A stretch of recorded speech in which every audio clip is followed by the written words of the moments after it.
Good morning. I've been busy for the past few days, and I've had some comments about not uploading any videos, and so I'm flattered by that.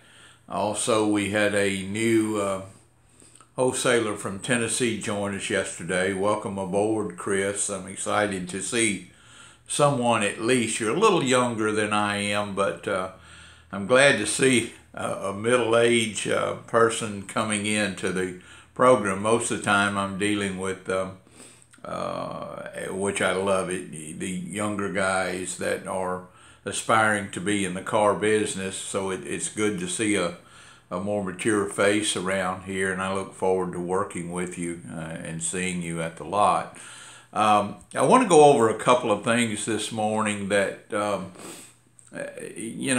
yesterday I mentioned to Shane, and these are do's and don'ts, and we banter each other around here. I mean, I love the camaraderie around here, and especially between myself and Shane. Shane runs the dealership and does just it's amazing sometimes to watch the amount of effort that he puts in to things when he makes up his mind. He's been amazing to watch for the past 2 or 3 days in some of his marketing techniques and strategies and things of that nature. So I've enjoyed that. But one of the things that happened this week, and Shane made the comment to me, how was he not supposed to take that personal?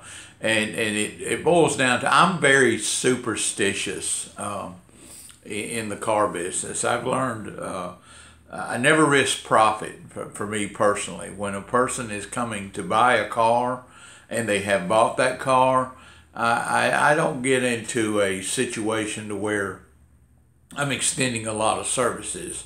And I'm about to tell you why I don't do that here. Shane sold a Mustang that we had day before yesterday. A very nice car. It's been running around here absolutely perfect. He drove it. It was convertible, so he drove it for a few days. Him and his children enjoyed it. I drove it slightly, and this car just performed perfect.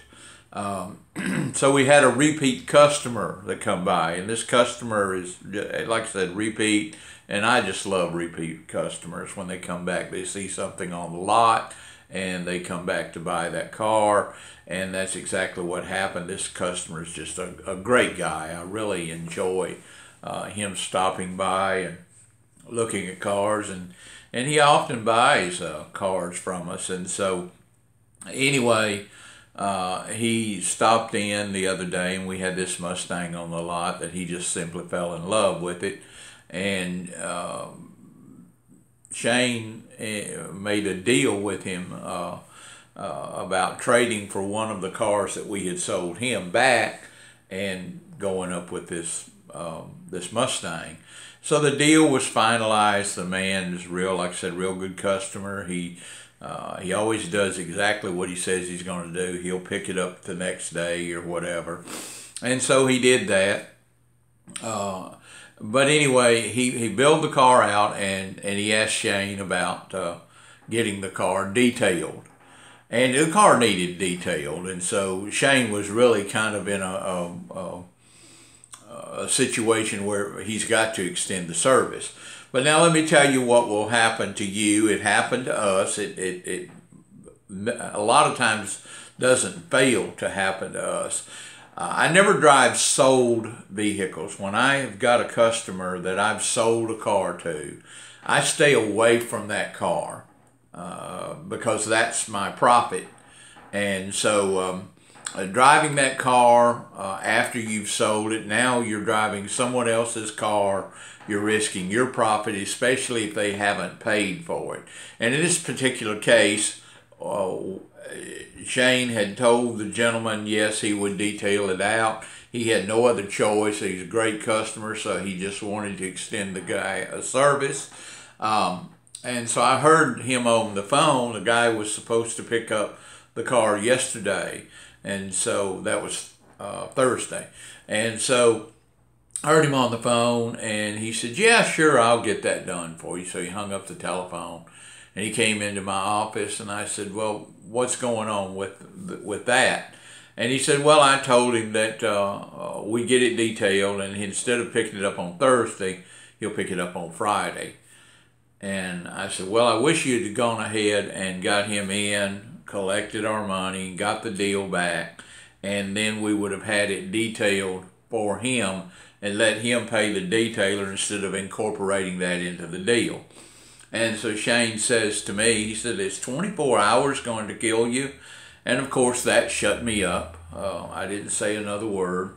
But lo and behold, the next day, Chad was out detailing the car, and in detailing the car, evidently a wire got loose. Now this had never happened to the car, but now we got a pending profit on this car. We tentatively got it sold. We haven't been paid for it yet, but Chad is going to take the car down, and he's detailing the car out, and somehow the car wouldn't start. Okay, so now all of our profit is at risk. Number one, him even driving the car to the car wash to detail it out. I didn't like that idea because it's a tentative profit. Now we're risking our profit, we're risking our car. The more we've got that car on the road, the more that we're extending service, we're risking the complete sale. Not only are we risking the car, we're risking the sale of the car. So it's not a good idea in his particular case, and I did say to him when we got the car back in, and it turned out it was just a security wire, no big deal, but we got it back in, and I looked at Shane and I says, well, 24 hours is not going to kill you, okay? So, but the 24 hours may have killed the deal, and that was my point all along. The more you do to a car, after you've got that car sold, it may not kill you to wait 24 hours for your payment, but it may kill your deal. And that's what you have to be aware of when you're out and you're retailing a car. So my advice to you, I guess, if what I want to say is don't risk it. Go out when you've got a car sold. Don't go out washing that car. Wash that car in your backyard or something. Don't drive it to a car wash. Don't risk your deal.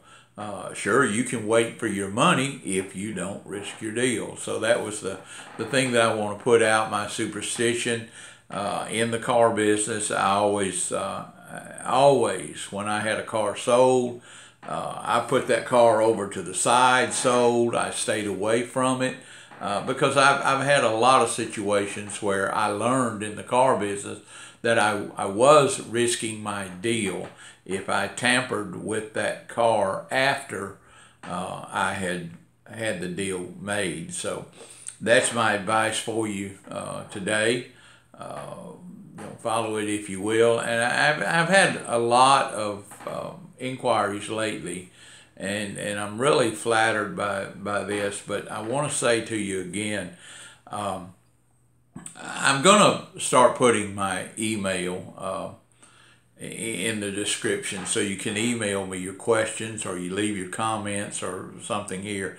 But so many people call, and I'm not a phone person. I got to be honest with you. I'm not real good about, I get on these videos because I'm alone, I can talk, but when I'm interacting with people, I tend to get very, very frustrated with some of the questions that I get asked because I'm a person that really, I don't think you can prepare yourself for anything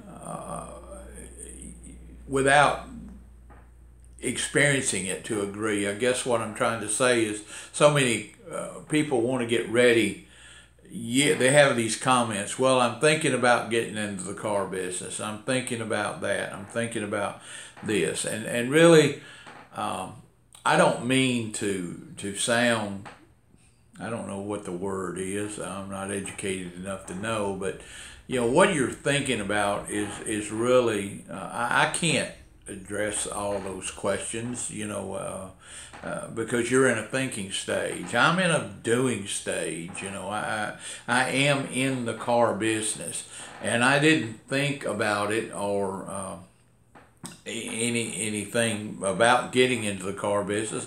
I went into the car business, and so this opportunity that we have here, this is $1,000 opportunity, which does bring on another conversation that I'll have in a later video because I've hit my time limit here. Anyway, that's it for Why Risking Your Profit. If you like this channel, please subscribe to it, share it. I'm just having a wonderful time working with my son here. It's a great family opportunity. Have a wonderful day, a wonderful weekend, and I'll see you on the next video.